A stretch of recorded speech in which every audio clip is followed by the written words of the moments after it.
Aloha everyone. I decided to make my first attempt at a video response, and given the reading I thought there's really not a much more appropriate place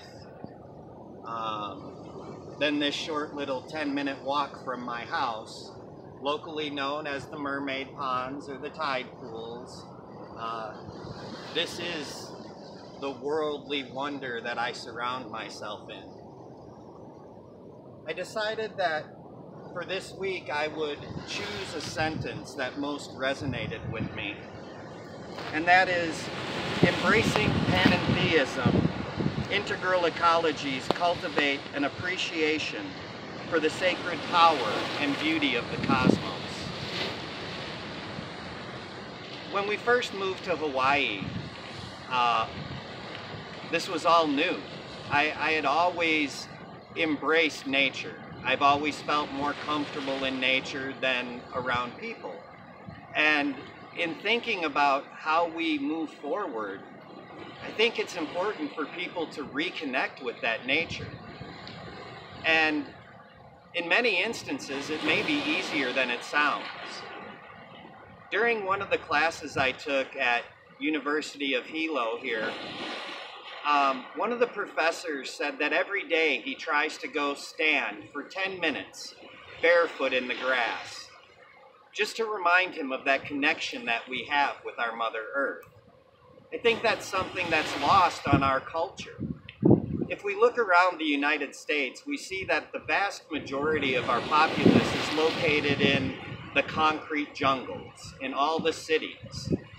Sure, some cities have a tree scattered here and there, others a park that you can go visit the trees. But visiting a tree is not experiencing nature. Here in Hawaii, some of the schools participate much more integrally with nature. The Aina, as Hawaii calls the land, is sacred. And that connection that they have with the land is also sacred. Schools here tend to do a lot more outside activities, whether it's taking them to the coast to examine the marine life, whether it's planting a garden, working with the tropical ecosystems that we get to live in. The kids here grow up more connected to nature. That's something that in all my time on the mainland, even when I lived in rural communities that were mostly based in agriculture, there wasn't that connection to the land. It was understood as a tool, a source of income, but not sacred, not something to be cared for. Living on an island almost generates a need for that understanding. To drive down the road and just throw something out the window of your car, littering, takes on a whole new meaning when the land mass that you live on is much smaller. Everything takes on a new meaning. Our relationship to the land is much more important. Here in Hawaii, we get to experience the devastation on multiple levels. Invasive species coming into the island can grab hold and destroy indigenous plants, animals that have been here for hundreds of years. And we see this happen currently with the little fire ant invasion and the coqui frogs, the elephant grass or razor grass, many other plants that weren't native to Hawaii have come in, and because of the fertility of the land, are able to take over. When we speak of the sacred, I think the Hawaiians are a great example. Just in my time here, I've seen this as something they live in their day-to-day life. Shortly after moving here, I met our first neighbor. His name was Darren. Darren is a native Hawaiian. His lineage was traced back to Kamehameha. And at one point in time, his family owned all of Kalapana. This was prior to its development and prior to being covered over in the 80s by lava. He told me stories of his grandpa and great-grandpa riding horseback and going up the mountain to pick maile, which is a Hawaiian vine that they make the beautiful lace from.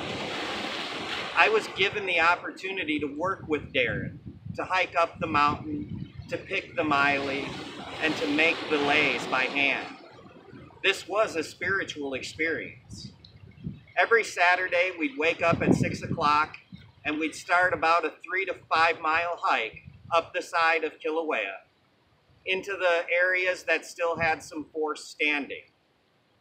Darren taught me that the miley is a sacred plant.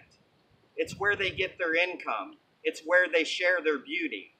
So when picking the miley, we don't break the branch and leave it hang. We take what we need. We never pick all of it from one bush, because if we do, it won't produce more. You only take the adults and you leave the children to grow. This perpetual link to their community as the sacred Aina inspired me so much and gave me a new sense of respect for nature and the land.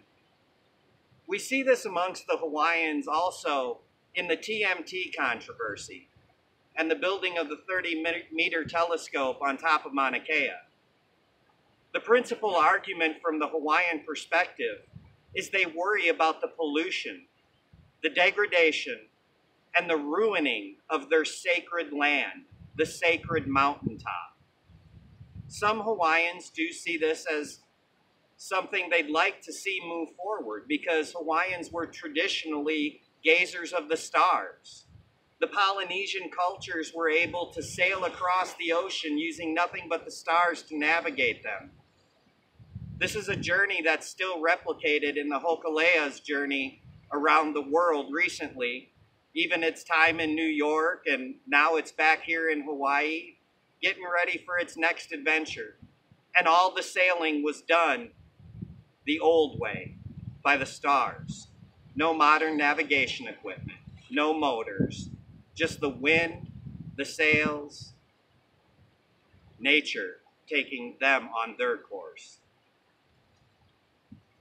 You know, another sentence, just a few down, is worldly wonder is a way of life, wherein humans come to experience themselves as participants in a communion of subjects, in an integral earth community.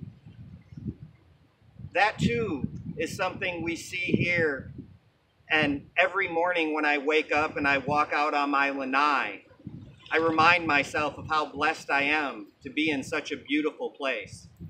I am continually inspired with worldly wonder. See, in Hawaii, even the rock is sacred. The lava that formed this island comes from the Hawaiian goddess Pele. Pele is a protector and a producer. One of the things I remember from my childhood is my father telling me, buy land. It's the only thing they're not making more of. But when we come to Hawaii, we see that too as a fallacy. It's an illusion. Because as I speak to you right now, less than 30 miles away, Pu'uo'o crater is spewing its lava into the ocean, creating more land.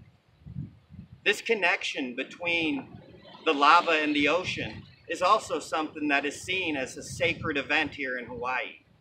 The energy that is given off when the lava first touches the ocean, the steam plumes, the feeling that everyone gets is one of creation taking place. I don't know what my life would have been had I not moved to a place like this. But I do understand that panentheism is something I have always deeply known within my soul. I have never understood how God could be separate from anything. For if God is defined as an infinite being of all being, then anything that did not contain God would be separate from God. Anything separate from God would diminish that infinity. Thus, God would not be the God defined.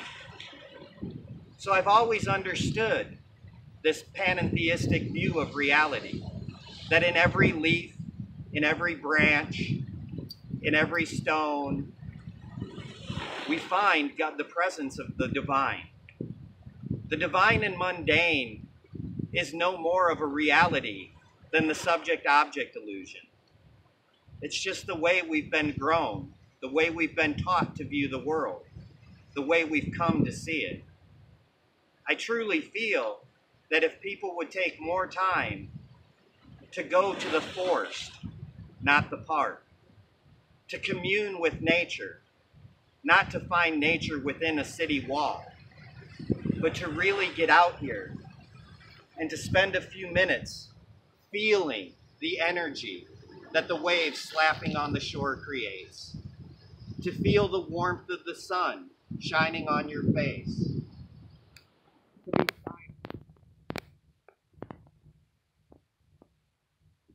and hear no automobile, no plane, no train, no people talking, just to hear the whisper of God in the wind, the divine speaking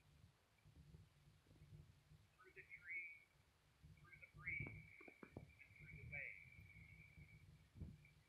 In closing, I'd like to share a sentence from Aldous Huxley's perennial philosophy.